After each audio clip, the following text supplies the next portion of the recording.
I'm just going to invite anybody that's camera's not on to join us. Yeah. Good morning, everybody. This is Craig Blanchette, and this is our weekly.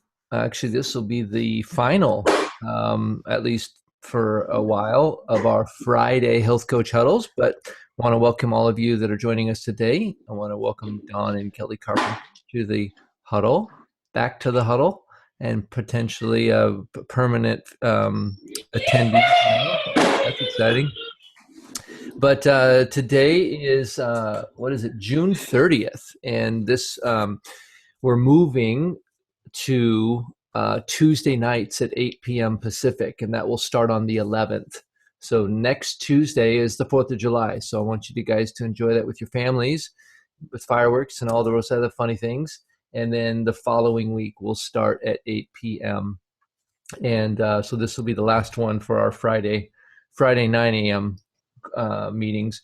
We're going to be pulling, starting off the agenda. Daniela is going to be talking about some of the things that we spoke about last week and doing some follow up on that. And then on the second part of the huddle, we're going to be celebrating the people that won. We were giving away 4 wellness retreat / convention registration reimbursements. And we've started a new boot camp. We're calling it Bootcamp Work Group.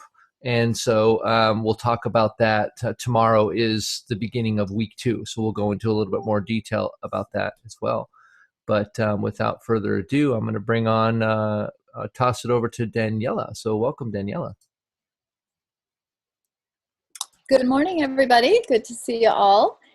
So last week we had spent time getting curious together, and we also spent some time in sort of that practicality of bringing down walls of resistance, both our own and others.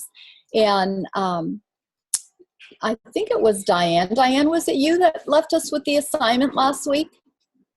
Yes. Okay. Can you remind us of the assignment, and then we can see who is ready to share? Well, yeah, you're going to focus on one of the areas in your life. Like what I did was I really I was listening more and paying attention and asking more questions around what was the first thing you just said, Daniela? I'm sorry. Being curious. Yeah, and then being curious. So I did a lot, I just asked a lot of questions with no agenda. And then the other was around down walls of resistance. And everyone was to go to the page and write down what they were going to focus on. So it'd be fun to see what, I know a lot of you did. So it'd be fun to hear what your, what happened as a result of that. So does somebody want to share? I'll share because I did I was working on these 5, the notice something, ask something about the thing. And the third question, the third one was ask questions that demonstrate you heard them without making it about you. And so, man, I was working that one. And that is hard when it's not, I don't think that is a natural skill. I think it's a developed skill, because naturally it's easy to make it about me and disguise it like I'm trying to relate to them, right? That's very natural. I don't have to have any work on that. Nobody taught me that, right? And so asking questions that show that I have a shared experience, but make it about them is a tricky thing. And so I've been practicing that with a couple of different scenarios, and I've been teaching this particular thing. We taught it on the boot camp, and so we practiced it a bit on our work group on Tuesday morning and evening, and it was I don't know. It's just it's still very much a weak muscle that is developing. I love it, Craig, because that was one of the things I worked on too, because I, mistakenly think that, listening is, well, I know what you're talking about. I can relate to that. And then you bring up your own scenario, right? And it's not, and it's like so natural for me to want to go there. And so resisting that is a challenge, and it's going to take some time to develop that muscle. You're so right. Daniela, did you want to say something? Yeah, I was just thinking about when Craig said, nobody taught me that. And I was thinking, actually, yes, they did. At least in my life, right? And maybe it was for Craig, maybe he got raised with asking those kind of questions and he just decided not to listen. But I'm guessing that's not what it was. That probably he was raised by that model of, empathy is saying, oh yeah, I get it because this is what happened to me. Right. I think most of us have grown up kind of hearing that. And it is a point of relatability, I think. But I think Alex once used the term, maybe that gets us 10% in. It shows a little bit, but we can maybe get 40% or 50% more out of the relationship if we ask the questions that show that yes, we have a relatability, but we withhold our story on it, so that they can further consider their story and process and share more with us. So yeah, love that. It's something I've been working on too, by the way. I've been sort of playing with my family on it, and some new coach candidates that I've been talking with, and it makes a huge difference. And I talk a lot less that way, which I think is great, right? Because it means they're really processing. I want to jump in and say what a great topic. And for those of you who weren't privy to last week, or you're kind of in the mystery about what is this walls of resistance thing, all of us people, this is based on many studies and based on the study you will find in your own life if you just open your eyes to this and start becoming an observer.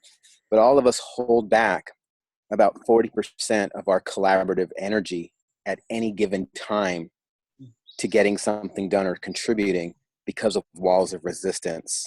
And those walls are a protection mechanism to keep us from feeling like shame or blame or I'll look stupid, or what if I get it wrong, or I don't want to feel these feelings because if we talk about that, then I'll have to feel that.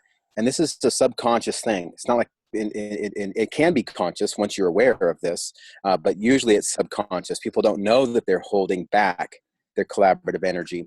In a conversation, this might show up where someone says something to you. Significant other is a good example because we tend to be the worst with the people we love the most. And all of a sudden you get irked or tweaked, and all of a sudden they just say something, and because of past memories or hurts or wounds, either from them or other people, you don't contribute the real answer. You think you're hearing what they're saying. It's the story in your head, and you're not in that collaborative energy phase because of that, because of a wall of resistance that might be up. And so we talked about how to lower the walls of resistance, not just for other people, but how we start with us and lowering our walls of resistance. And there's a process that we have, and we covered the 5 steps of intrinsic validation. And how powerful it is that when someone feels validated intrinsically as a human, as a person, that you matter, not that you just relate and that you've told me a story that is like my story. That's not it. But you actually validate my feelings, my worth, my position. Even if you don't agree with it, you validated that.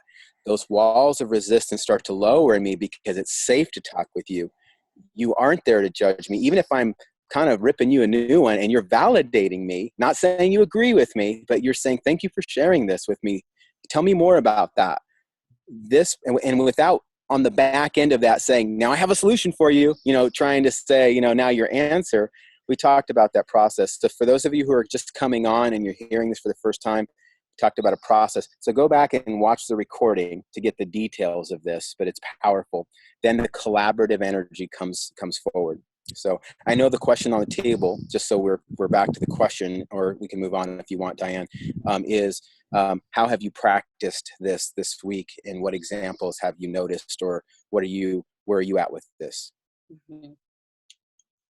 Yeah, who else wants to share? I practiced it this week, forgetting about the assignment, but listening more, even with my husband. And it is hard. I still am working on it, by listening to it and not judging, and then holding back at the end by saying, oh, I know what you mean, and then putting your 2 cents in worth. It's best because it's their story, it's their whatever. You're giving them a platform. So I'm thinking as I'm talking that maybe to do it right is maybe to validate it at the end by saying, so is this what I'm hearing? Is this what you're saying? And then they can say yes or no and explain. Wow. So, versus telling them, oh, you should do this, you should do that. And yeah, I'm working on it. Mm-hmm. That's great. By the way, Eileen, I know you're working on it. I can tell you're getting better at it too. Mm-hmm. I see you. You're like first to exercise. Can I work out first? Yes, I want to work. I want to get better. Yes, yes, yes, please. And it's so inspiring. Good job, Eileen. Anyone else? I'll share. And then whoever else was about to share before I cut you off, please share after me. So I've been doing this for a while now, and I say a while, it's not like long enough to be a master at it by any means. And I still find it interesting at how many times I still tell people things, or how many times I still get out of their world and try and relate. And instead of, this is the new thing though, instead of beating myself up, I kind of find it funny. like it's interesting that habit is so deep. And so I just want to encourage people, as you catch yourself, and I catch it all the time, just to laugh a little bit at it. And it's a new awareness point, and be more curious about and interested versus judgment. So awareness without the criticism and the critical. I love that, Alex, because I think most of us are probably inclined to go to that self-criticism first. Oh man, you just did that again, and that sort of thing. So yeah, if we can laugh at it and say, oh man, there I was again, silly me, let's get it back on track here, right? Mm-hmm. Yeah. It's interesting as you're sharing that, Danielle, it makes me think even another notch up is to be grateful that you're aware. Mm-hmm. To actually be like, oh my God, that's so amazing that I see this now. Before I was oblivious and almost didn't know why I wasn't getting the collaborative energy, and now I can work on this. Thank you. I feel blessed. There's actually a brain hack that you can do where you celebrate the behavior that you want to enforce. And when you are aware that you saw something that you didn't want to do, you don't celebrate the didn't want to do thing. You celebrate that you saw it. Because if, let's just say, as we move forward in our life, we become so aware of the things that we don't want to do, then we'll be able to change those things. But if we reinforce the negative, that's what gets highlighted in our mind, in our subconscious. And so there was a exercise where the wife was saying, hey, honey, will you take out the trash? And they said, sure, I'll take it out. And you're on your way to work and you realize you forgot to take out the trash. Well, actually, if you beat yourself up that you forgot, then your mind's going to basically focus on that. But if you celebrate and throw a little party like, I remembered, I forgot to take out the trash, I remembered. And then the next week, your mind will actually remind you probably before you left the garage. And then a short time after that, it will remind you before you forgot. And then you have to throw I call it throwing a party for my brain, but you actually do a celebration. I remembered before I forgot. Like I haven't even left the house yet. This is such a big deal. And your mind's going, what the heck is the big deal over there? We better pay attention to that. So you can actually hack your brain and build new pathways to preemptively remember before you forget by celebrating the behavior you want to see. And so Alex just said awareness without judgment. Be aware that you forgot something. Be aware that I noticed that I forgot. We need to be a little more kind to ourselves, I think, as a rule. I saw something like that on Good Morning America a few minutes ago. I was, doing things, and I just happened to hear they were interviewing this woman. I don't even remember her name, but she was basically saying how she's trained herself and she's training her child about not beating yourself up in your failures. And like she gave an example, she gave several, but it just stuck to me. Like my failure, if I'm on a Good Morning America and I failed, so what happens? It's not the worst. It's, I'm not going to die. We just go on with our life. We just laugh about it. We just, go on. And it just made me think of what you were just saying is not beating yourself up, loving yourself, forgiving yourself, and just moving on. And like you said, celebrate. Yeah, I failed, and I'm going to keep on trying. I'm not going to give up.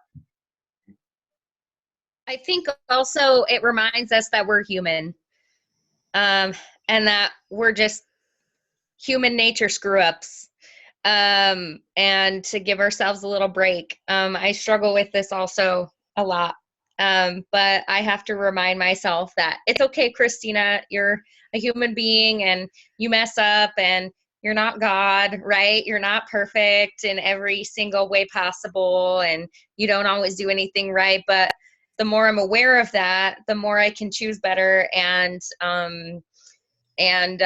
be able to practice the better habits. And yes, I'm here.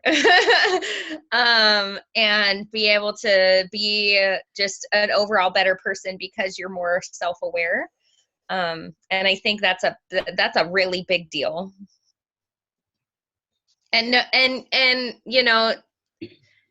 screw ups are not, that just reminded me, Alex, screw ups are not a bad thing. Screw ups are actually a good thing. But like Craig was saying, to be able to celebrate that, hey, I screwed up and here we are, and how can we move forward? How can we make a better choice next time? What can we change? What can we develop skill wise to be able to change that the next time that happens? Like what can we be aware of in the conversation that we just had where we did screw up, or the thing that we just did that we just screwed up? Like, how can we change that scenario next time? So I think it's just a matter of all being aware of who you are and being open to changing that, and allowing yourself the grace to be able to move forward from it instead of hang on.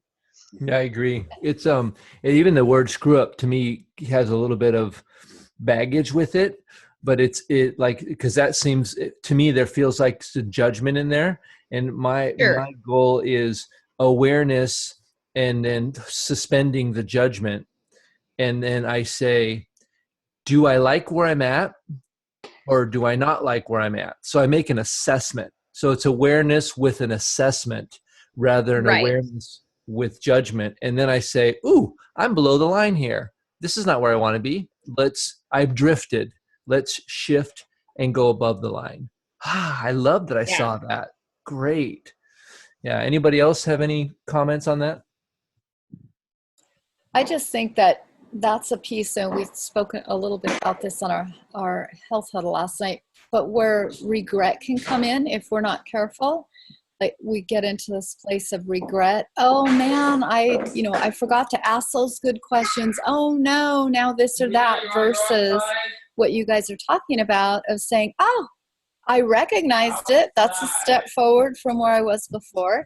And now how am I going to use that experience to move forward and build myself to be a new improved version in my next relationship or contact with that person or somebody else?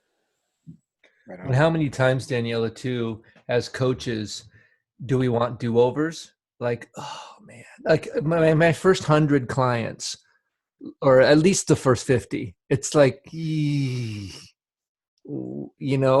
was so bad because we were learning so much. And it's like going back and saying, just realizing that I get a do-over and then I can ask for a do-over. Hey, when I addressed you that time, or when I did this thing, I came off this way.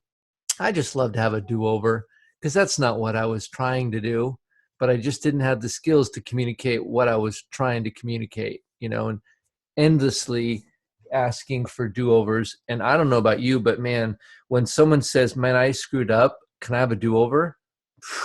It's like, yes, you can, because I know I want do-overs, right? Where people are gracious, I think. People are much more gracious with each other than we are, I think, with ourselves. I'd like to expound on the practicality of that for us as coaches. At the end of the day, we're looking to lift our lives, and we're looking to lift other people's lives. And we use this vehicle, Optavia, Take Shape for Life, to do that. And it's the vehicle that brought us together in this collaborative. At the same time, it's a vehicle, though. We choose to drive it, right? It's not a thing we have to do. No obligation. Sometimes it can feel like that. Sometimes your goals can feel like they're your boss and you're subject to them. But remember, they're your goals. You get a ride on the back of them. They're there to serve you, right? At the end of the day, we got to get back in the driver's seat. And as we're talking about this conversation is there to serve us. This awareness, this intrinsic validation, this taking down walls of resistance, and then the practical examples that we're giving of it, and the upgrade to our language. It's all here to serve us. And then just to bring it to a real finite practicality is, we're probably going to take, I can tell you I am. I'm not, when I say we're, I'm just saying probably, just because I don't know who's going to take action. But I promise that people are going to take more actions when we get out of this place of judgment and we get into the place of leading from the heart. And we change our language to realizing that there really aren't screw-ups. They're just learning in action. And that's a perfecting process. It's not perfection. It's never perfect. It's a perfecting process. We accept that. We lean into it. You've heard cliche sayings like fail forward. We embrace that, not just as a cognitive, but as a real practice in our life. And you know what? A lot of people are going to get healthy. They're going to join us. A lot of people are going to get wealthy because they're going to join us. A lot of people are going to just have a greater life experience because they're going to participate.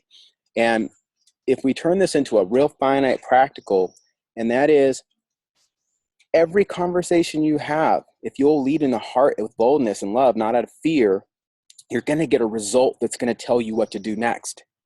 A result, not necessarily the one your ego wanted, right? And that's where we got to be careful that we're not just trying to let our ego of feeling good all the time, but we're going to get a result that's going to teach us or give us the opportunity to be taught what to do next. And that's beautiful. That is so beautiful. And then if we'll just take the next action immediately, instead of contemplating it as a dialogue for hours or days, we'll keep moving forward. And you know what? Sometimes the next action is to let that person sit there in that space of their decision and then go work with the next person.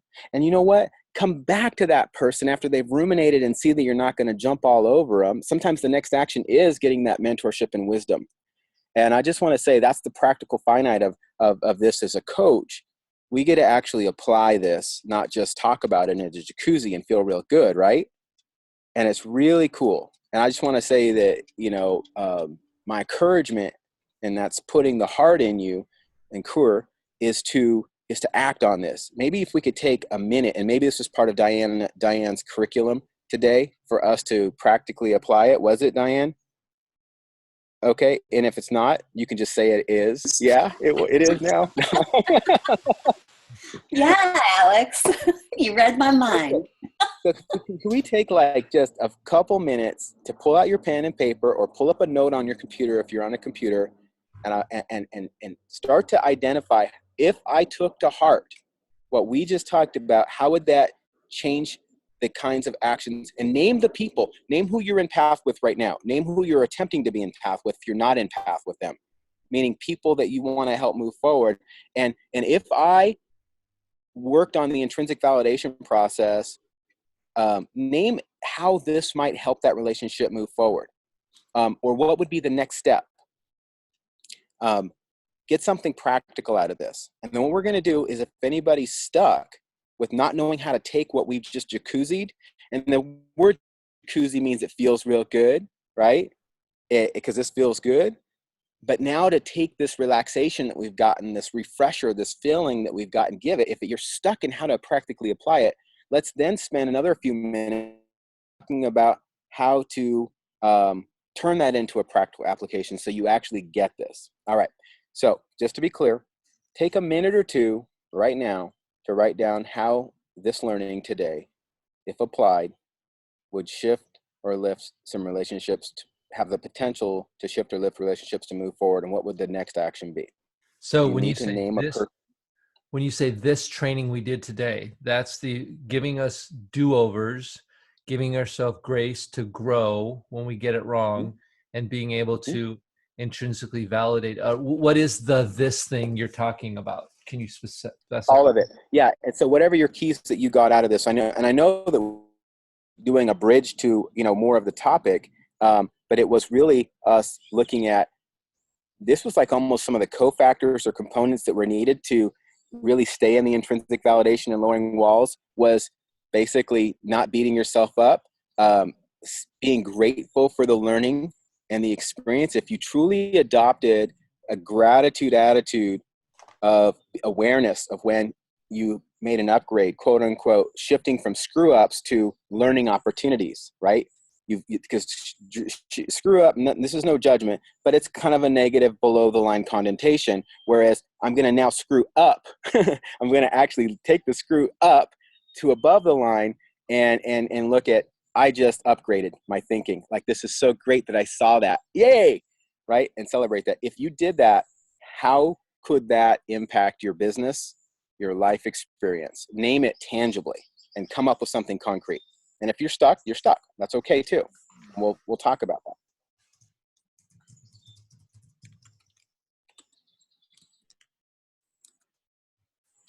So if I'm understanding you correctly, I think, Alex, for me, that would look like when I do catch myself in an old cycle with say a coach candidate, and I catch it, instead of allowing that record to run, that, this conversation, I could be handling it better, it could be going in a different direction. If I catch it right then, it gives me the opportunity to not go down that road, but to say, hey, self, let's get this in the direction that you want it to go. What's a question that you can ask this person that will help channel their energy in the direction that would be most helpful for them at this point? Mm-hmm.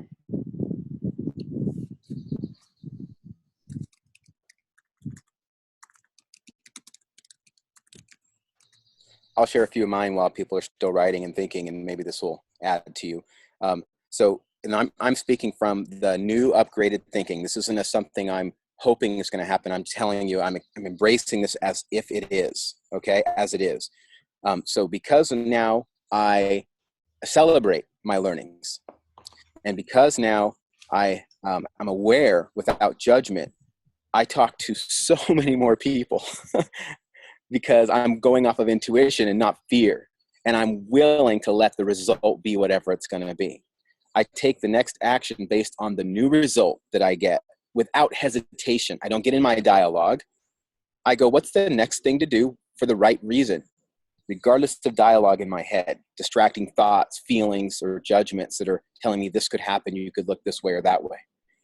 And if I don't have the answer, I go to my mentor, or I go to my team, or I go to the learning opportunities that are all over the place and get the next answer. How can I?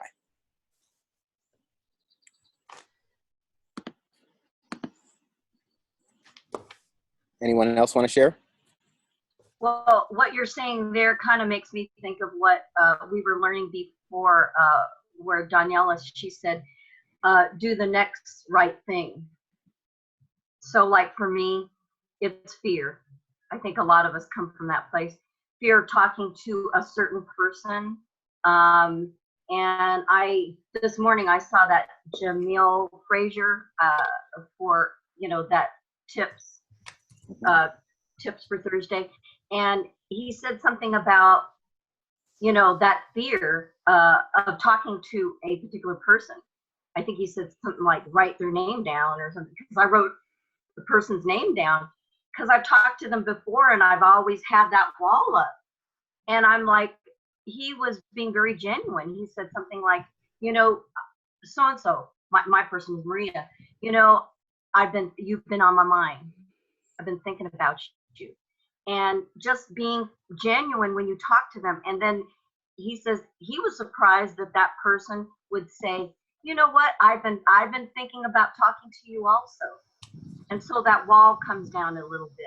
But wow. It's that fear. I could list probably a bunch of people that I'm afraid to talk to, but I can think of 2 people that I just signed up that I was fearful to talk to, because one of them, I was like, they're not going to, my husband's like, forget it. It ain't going to happen. And it happened, because even in the midst of my fear, I went back again and I didn't give up, and she signed up. So. Dun, dun, dun. And she decided to join you. I don't want to overpass that. Oh, right. She just decided to join me on my journey. Yeah. Wow, great job. It doesn't necessarily always happen right that way, but you learned something and got out of the way and figured some things out, and then somebody else chose to join you. Right. I didn't want to skip over that. Well, other people were writing. The other person I didn't even know, but the wall went up with her husband, who I kind of know, and he told me contact her in June. Well, I had her down for June. She was away in Texas, and I just saw her name the other day, and I said, well, let me call. And she answered the phone. I guess it was her home phone number. And we just started a conversation, and I asked her a question about her health. I told her my story, and she gave me all her health issues. And I brought Alex in, but he basically went back to the questions that we have to ask. Are those, what are your health goals? And letting them talk. And she talked herself into to joining us.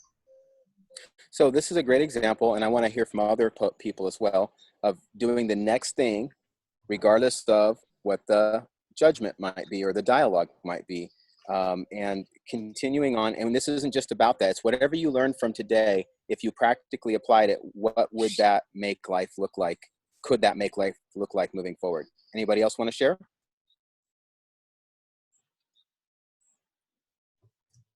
Well, mine would be, once I become more self-aware, instead of taking away that judgment, allowing people to be in closer relationship with me and being able to take that and run with it and not be afraid of it. Because I'm kind of afraid of, I don't know if you guys noticed, I'm afraid of letting people in. So being aware that that's there, saying, okay, how can I overcome this? How can I be more transparent? How can I be more open with people? Allowing them to impact my life in a positive way instead of just always assuming that they're going to hurt me.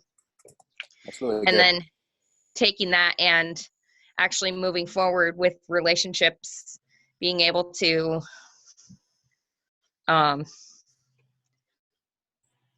it would just make me an overall better human being, I think. And when you say it would, what is it? Just forming deeper relationships with people, allowing that to materialize instead of just being afraid of it. And that's all triggered because now of this learning. If you practically applied this learning today of acting on this, that's the results you would start to get, is what you're saying. Yeah, and I think my walls of resistance would be lowered significantly because because that barrier is no longer there. That brick, that mortar is no longer a permanent structure in front of me. So Yeah, absolutely. And just for moving for the sake of others and time wise, Christina, I just want to say that walls are coming down clearly with you. You're on this camera right now. Hallelujah. And you are communicating freely, and your sentences are becoming very concise, and you are giving us the truth. And I love it. And so let's move on. Who else? Well, for the sake of time, Craig has a bunch of stuff for us. So this has been so great, and I feel like I'm really outside my comfort zone. So I'm thinking a lot of us are probably feeling the same way. You know, it's like I have this battle going on inside of me.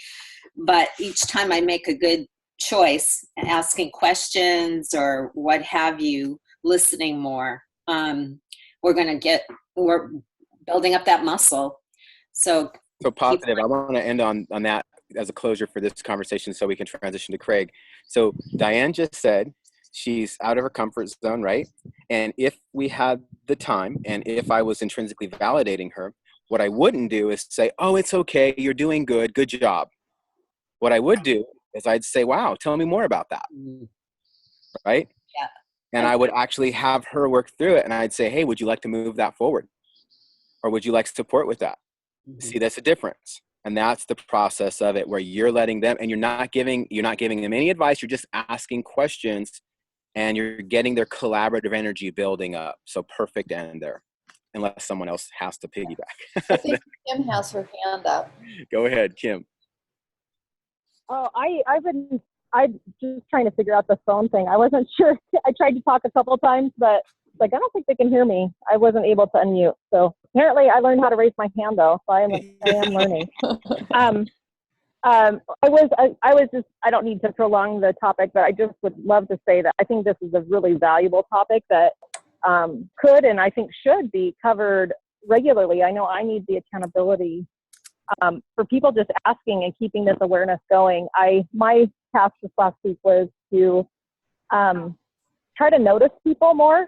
And we were at dinner one night. My sister-in-law is like really, really good at this.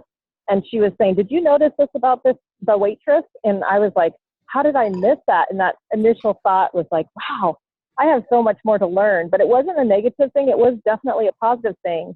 But in that moment, I was able to affirm, like, you are really good at this. This is something I am working on. And so at least I was able to kind of affirm her in that process. And it was a great reminder to me that, man, I still have a long ways to go.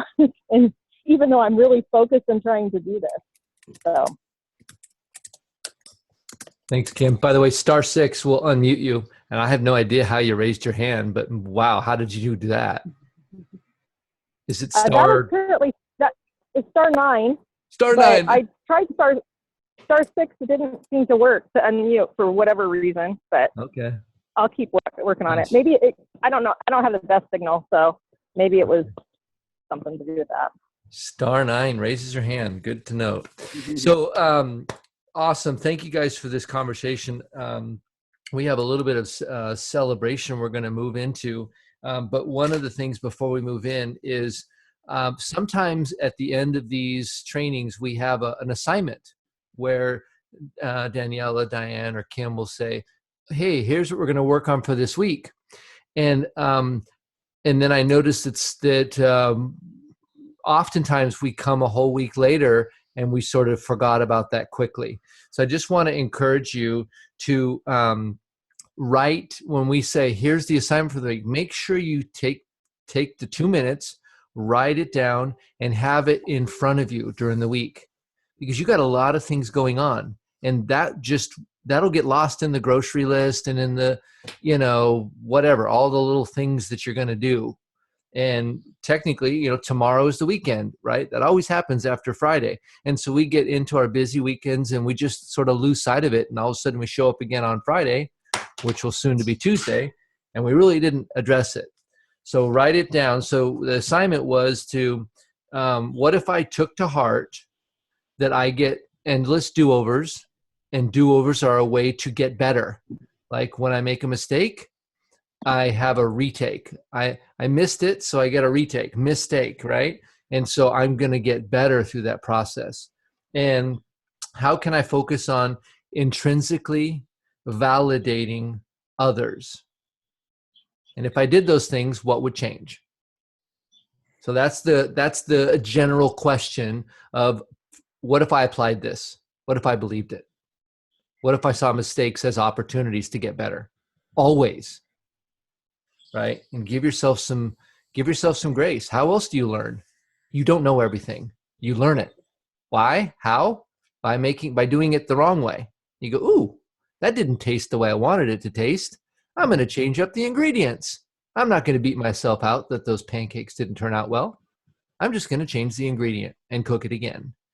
And eventually you have Betty Crocker, right? Okay. So that's one thing. Second thing is, I don't think we've actually formally introduced you to a coaching group out of Spokane. I mean, I know you know them, but they had a previous career as teachers. And so I know we did an interview. Some of you watched that, but I just wanted to formally welcome Don and Kelly Carpenter to our. They've retired from a career as teachers, and now they are transitioning. It was Plan B, that was coaching, and Plan A was teaching, and now Plan A got swapped with Plan B, and Plan B got retired. So now they are full-time health coaches, going to be enjoying the benefits of that. So I just wanted to celebrate you guys on the huddle, and that we're excited that we'll see you regularly. Do you have any sort of comments or things you would like to share in just a few minutes? Well, we're super excited to make this transition. We want to thank everybody for all their support and encouragement these last 4 years, as we've kind of popped in and out again, and kind of, I don't know, in the fall, if you kind of wonder, well, where did they go again? I don't know. So we're super excited to be more plugged into the team, and looking forward to what's going to happen next. So yeah, I'm excited about jumping in, doing a little more, and learning more. And as Dawn's been the main coach, I've been excited about just jumping in and enjoying it. Yeah. Mm-hmm. So I appreciate all the awesome training I'm getting, because I find getting over some of my fears, Yeah. So it's great. It's been fun working with the two of you and trying to be autonomy supportive, trying to support you and Kelly, both of you guys, in your guys are saying, yeah, I think I'm done with teaching. Tell me more about that. What does that look like? Can I help you with that? And just, it's been 4 years we've been having this conversation, and it's happened, and so anyway, I want to celebrate both of you, and it's been so much fun to partner with you. With no agenda, just to partner, So awesome, guys. So welcome officially to as health coaches. Way to go, full time. So we've got a couple other things I wanted to celebrate for today, and I have a little PowerPoint presentation. We spared no expense. So can you guys see? Does it say Bootcamp Power Hour? Contestant winners. Do you see that on the screen? Yes? No? Okay. Yes, we can. Perfect. Thank you. So basically, the qualifications for this were we had a boot camp that was in May, and we had the Bootcamp Power Hour. And so you needed to attend or be enrolled in the boot camp. And then the qualifications, how we gauged points is you did well-being assessments. You get 1 point for performing a well-being assessment with anyone. So it didn't, one of the things, some of the people that won had more clients and more activity, but you could have done these with everybody in your family. You could have done them with all the coaches. You could have done them with anybody. We wanted you to practice doing the assessments, lots of them. And then you got 2 points if you did a well-being assessment with your mentor and somebody else. Right? So a 3-way assessment. So you got 2 points for that, 1 point for just doing a one-on-one. And then your maps, your monthly action plan, you got 5 points for the map in the first 4 days. And then you got 5 points for reviewing your map halfway through the month. So those were the qualifications in order to win. And first and second place. So what did they win? $350 convention reimbursement, right? So you have to be going to convention, obviously, to win, but this was a reimbursement for folks that are in, we're going. And second, we gave first and second for that. And then we had 2 random drawings. So basically we wanted to reward people that worked really hard by giving first and second place just on points. But then I did 2 random drawings that even if you had 1 submission, you had a chance to win, right? So it wasn't just all about performance, but I wanted to reward action and activity, right? And then we had this live document that would update. These bars would update live, and you could all see where you were at. And this is where we had a lot of people playing. This was just the folks that were from our team. We had about 150 people total that were in this. And so without further ado, first place, dun, dun, dun, Carrie Armstrong. So she won one of the convention reimbursements, and she's going to convention and bringing a little bit of a team with her as well. So congratulations, Carrie. She killed it too, by the way. I don't know if you saw those results, but she goes, yeah, I'm working hard for this. I want this bad. And I'm like, well, that's great stuff. And second place, dun, dun, dun, Kim Stewart. She just rocked it. So good job, Carrie and Kim. Do you guys have, actually, I wanted just to take a quick second and we'll hear from Kim first and then from Carrie. But I'm curious, as you were going through this, and was there something that you benefited from the training and or from the practice and exercise that stands out? Well, can you hear me? Am I unmuted? Yeah, loud and clear. Okay, good. I didn't make a practice of always doing a well-being evaluation as I was maybe talking about the program. So that was definitely a little different focus that I took. You know, a lot of times, and I don't think that there's a right or wrong way necessarily, but it was fun to use that tool more frequently to get to know people. And so I feel like I have a much better understanding of, you know, when and how I want to use that, and it will be more frequently than I have before.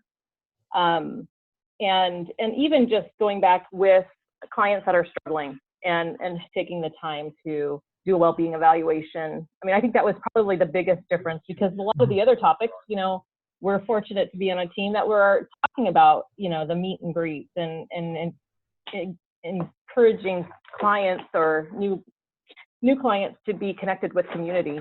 Mm-hmm. So that was not a new thing to me, but and the well-being evaluation wasn't either, but just that focus on doing more of them helped me to hone my skills, I think. Thank you, Kim. Awesome. How about you, Carrie? You have a few things takeaways that you had from the boot camp? I can unmute you. Oh, you got it. Yeah, I got it. From the last boot camp, I loved the practice. The power hours were awesome. I think moving forward, kind of also from today's conversation, is just working on not focusing on the failures or freaking out if my clients and coaches aren't having success. And because I tend to want to fix, but I don't like to be fixed. So I need to kind of, like Alex was saying, ask questions and empathize and join their team versus trying to find a solution instead of, like you said, Craig, you know, you grow by making mistakes and, you know, and grace. So that kind of ties in with boot camp too, is just practicing being human, because nobody's perfect. Exactly. So, yeah. Awesome. Excellent. Thank you both. All right. Well, let's get back to the rest of the presentation here. So those were the first and second, and those guys earned their spot. Like they, you know, Carrie had the most and Kim was right on her heels there. So nicely done, coaches. And so for the next up, we had the 2 random winners. And these were the 2 random winners. So Christina Smith and Eileen Butler. So I don't know if both of you know this or not yet. I think this is news to Christina actually, but I think Eileen knew. But yeah, so both of you have won that 350 reimbursement for your convention. And so I hope you guys are, Eileen, I think she only had maybe 1 or 2 submissions, right? But she was involved in the boot camp, and she was taking actions, and she was one of the random drawers, winners. So nicely done, both of you guys. I'm super excited that we did that. So let's see here. Now I wanted to move on to the next step, which is we've started a new boot camp. Instead of boot camp power hour, we've changed it to a boot camp work group. So it's boot camps. What we do with the boot camp is every Saturday morning we have 3 left at 7 a.m. We get together and we train on a skill set, right? And so we roll out the skill set. We do a little role modeling, role play, things like that. And then Tuesdays, it's same time, 7 a.m., but we also do a 7 p.m., right? And so then we go in and we take the skill that was just modeled to us, and then we get into a Zoom room, and then we break people out into 2s and 3s, and we actually make our mistakes. We do our practicing. We grow. We hone our skills actually in real time with other people that are in the same class with us. So we get a chance to improve our skills. It's like we're all practicing the thing, and then we're learning at an accelerated rate. And so this is the 4 weeks. The first week, which we've finished already, but it's not too late to join, we covered what we call master lists. And so you create this master list. Well, one of the things that we really learned from that is that most people pre-sort their list. It's like you don't start with a master list. You start with a subset of that master of just the fat people in your life. Oddly enough, you put your fat goggles on and you write those names down. So you may only have 1 or 2 people that go to that list. But what we want to do is start with a master list, and then we want to sort it afterwards. And we're going to sort that list in lots of different ways. And then the SALT acronym stands for start a conversation, ask some questions, be interested, listen to the answers, maybe even go back to asking a follow-up question, and you listen. And so you do the SAL quite a bit, and then T stands for tell your story, or offer to help, or tell them how you can help them if they've asked for help, right? So that was week number 1, and we've done the salting. People have sent their names. There was one lady, we took 10 minutes, and we said, let's see how many names you can add to your list or you can put on your list. One lady, I think almost everybody got at least 10 names. I know Eileen was there, and she's like, yeah, I just got 10 more names to my list. We just did that, right? One lady added 70 names to her list in 10 minutes. And I asked her how she did that. She goes, I wasn't pre-sorting. I just looked in my phone and I just wrote names down as quickly as I can, right? And so that was a perfect example of not pre-sorting your list. So week number 2, which happens tomorrow morning at 7 a.m., we're going to go practice well-being assessments, and then using the client tracking sheet. And then we're also going to talk about when and how and what in all around your story. Knowing your story, knowing how to use it, knowing when to use it. And we had your story part in week number 1, and we realized that if we taught people how to tell their stories, they would probably just go tell people. And we'd rather have them just start conversations first and learn about others. So we moved your story to week number 2, when we're having a discussion about other people, because we're actually interviewing them. And then we can sprinkle in our story, and we can use it for inspiration as well. So that happens tomorrow morning at 7 a.m. And then we'll have our practice groups, which will be on this week. Because it's a holiday, we're only going to do 7 a.m. We're not going to have the 7 p.m. session on Tuesday. And then week 3 is new client meet and greet script. We're going to learn what it is. A lot of you guys know about this, but we're going to actually practice using it.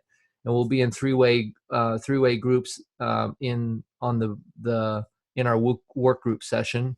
And then the last one is the first client story call. So this is someone when they've hit the 5-pound marker. We're going to practice that script as well. So the way to get involved in this particular group, and actually this is more requirements to attend, but there's a Facebook group. By the way, this is pinned to the top of the OHC, where you can register for it, and then you can add yourself to the Facebook group. And all those details are there. So I want to stop for a minute and see if anybody has any questions. By the way, if you've already been part of one of the boot camps in the past, you can join again, because practice makes progress, right? And you get new people, and you learn new things. This particular series, Troy and I aren't doing the primary training. Last week we had 2 people from Troy's team, and this week Carrie is going to be going through the well-being assessment on Saturday. So we have 2 people from our team are going to be working through that particular piece. So and then next week is going to be 2 people from Brian Drollinger's team. And then the last week we're going to kind of have a group. So basically I'm trying not to just be the one that does the training, but you see one, you do one, you teach one. And that's our model. Christina, you had your hand up, so let me unmute you. Go ahead. Yeah, I was going to ask, even though you guys already started, we can still get in on the ground floor here, right? We didn't miss a whole lot. You'll be in on the 2nd floor. Irregardless. Yes. Yeah. Yes, exactly. Yeah. Bottom line is any of these skills, they do build on each other, but they also are individual skills that are good. And I don't know about you, but I've done, 400 well-being assessments, maybe more. And I'm still working on it. I'm still working on how to ask a better question, how to get to what the person wants. And then how to, the thing I learned in the last boot camp was when I find out what they want, and I find out where they are, where they want to be, and then I show them the path to get there.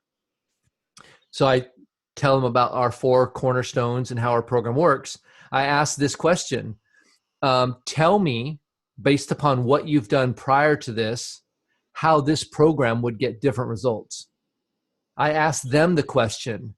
And so they're now processing our 4 cornerstones, and they're telling me why this program is a lifestyle program. And I'm not telling them what it is. So that's a little nuanced thing that's worked amazingly well. Alex, did you have something you wanted? Yeah, I'm going to jump in real quick, and I have to run to a meeting here. So I'm committed to this boot camp, and I just want to say anyone who is looking to get the basics solid, and then to be able to transfer that to other people, I encourage you to join this boot camp, because it's going to be practical application. We've got some really good stuff today from this mindset shift, right? To now learn how to execute that and apply that and serve other people with it. So this is a great place to be. 7 a.m. is awesome because, there's not a whole lot of people up to interrupt your focus. When you get up a little early for you, it tells you something about what you're doing. I also want to real quick celebrate Eileen, because we had set a goal for Eileen this month to hit manager. She's only 1 client acquisition away from achieving manager. And so, yeah, Eileen, I'm not sure if you took a look at that goal. So when you and I jump over onto my Zoom real quick, I know we only have 12 minutes left. We're going to work out how we're going to do that. And I know you got life going on today too. So I want to show you how you're going to do that in the midst of your busy life today. I can see it. I already been in your back office in motion. I see where it's going to happen. So long story short is your mentor coach knows things like that. To apply that, it's the end of the month. It's not over. Go for that extra person. Help other people get healthy. Convention. I hope you're going. I really do. I hope you shift whatever you got to shift. I hope we find the income for you. I hope those of us who have extra frequent flyer miles to give, those who have hotel rooms booked that can fit somebody else in, we'll get you there if you want to go. We just got to know you really are going to go, because we don't want to be there going, oh man, this would have been the year for that extra growth. It is so worth it. That's my 57 cents. And I'm telling you, make it happen. We can make it happen. Yep. I agree. So tomorrow, it's actually Carrie and Alex that are going to be walking us through the well-being assessment and sharing our story. And those are our two trainers, unless something changes. But that's I'll be on there. Schedule. And so you're all invited. So I hope we can see you. And thanks for your attention and all your hard work, guys. Take care.